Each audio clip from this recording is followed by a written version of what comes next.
Bonjour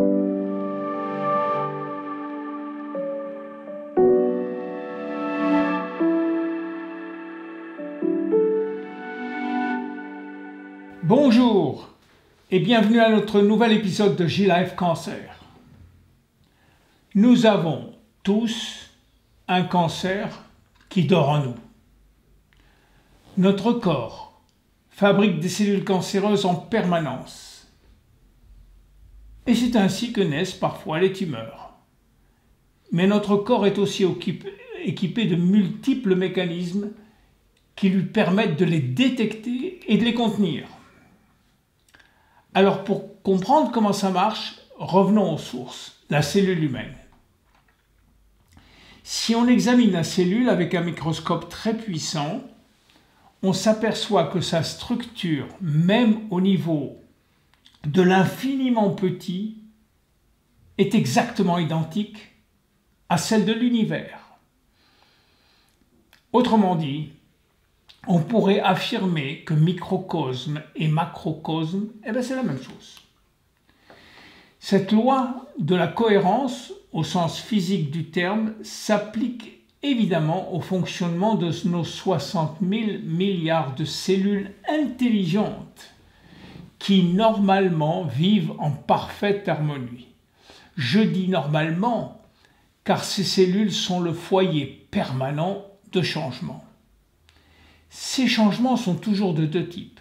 Soit ils agissent en tant qu'accélérateurs, initiant des dépenses énergétiques qui nous aident à marcher, à manger, à penser, soit en tant que freinateurs, initiant des réactions de construction, de réparation et de repos énergétique. Mais on pourrait aussi les appeler catabolisme et anabolisme, jour et nuit, yin et yang, oxydation et antioxydation, inhibiteur et catalyseur, naissance et mort des cellules, et ainsi de suite, et ainsi de suite. Cette suite d'actions-réactions est rigoureusement contrôlée par un système qu'on appelle l'homéostasie et qui va assurer que toute déviation dans un sens ou un autre puisse être corrigée immédiatement. Mais pour bien comprendre ce phénomène, laissons agir un peu notre imagination.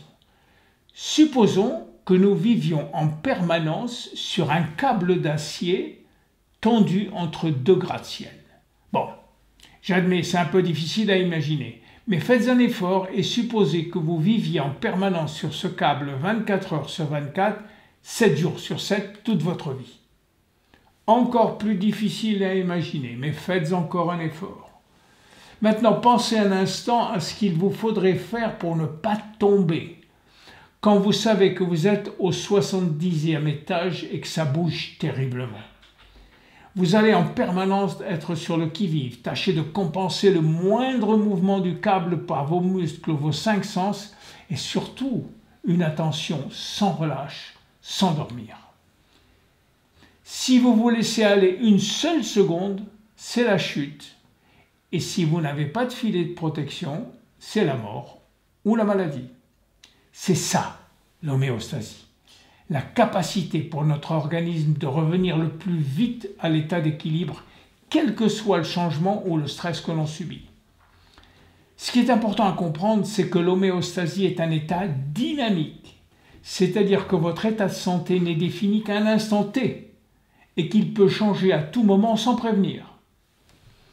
Alors, avec cette notion d'homéostasie en tête, revenons au cancer.